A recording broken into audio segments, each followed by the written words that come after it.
Le Zap d'Europe 1. Avec Victor Dolande. Bonsoir Victor. Bonsoir Nicolas, bonsoir à tous. Tout ce qu'il ne fallait pas manquer aujourd'hui sur Europe 1. La nuit dernière a été plutôt calme à Aulnay-sous-Bois. Plusieurs rassemblements organisés un peu partout en France pour demander justice pour Théo, le jeune homme agressé par les policiers la semaine dernière. Et parmi les manifestants, Rico, un proche de Théo, extrêmement remonté. Ce qu'il a vécu, c'est pas quelque chose c'est quelque chose d'inhumain. C'est quelque chose qu'on ne fait pas. Ça risquera d'être violent au bout d'un moment. Au bout d'un moment, les gens en auront marre de voir leurs gosses se retrouver à l'hôpital avec la gueule défoncée. On ne veut plus aujourd'hui de ça.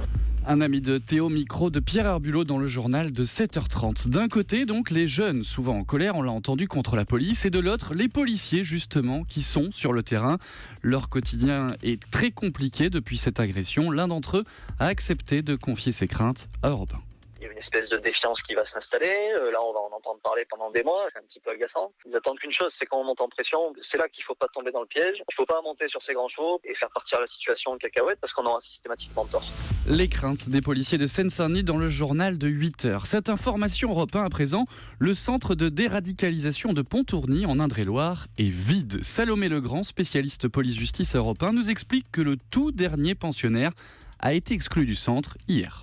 Selon nos informations, son passage de quelques semaines a eu l'effet inverse de celui recherché. L'encadrement avait noté qu'il vivait le programme comme du prosélytisme anti-islam et qu'il semblait se radicaliser davantage. Les déboires du centre de déradicalisation de Pontourny dans le journal de 12h30. L'affaire Fillon continue de faire beaucoup de bruit. Les révélations sont quasi quotidiennes et pourtant, certains à droite restent très confiants. C'est le cas du député LR Dominique Bussereau ce matin sur Europe 1.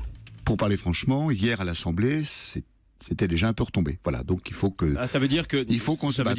Dominique Bussereau était l'invité de Fabien Amias ce matin à 8h20. Enfin, l'application Uber est-elle responsable d'un divorce ? C'est en tout cas ce que soutient un homme d'affaires de la Côte d'Azur. Il réclame, tenez-vous bien, 45 millions d'euros à Uber.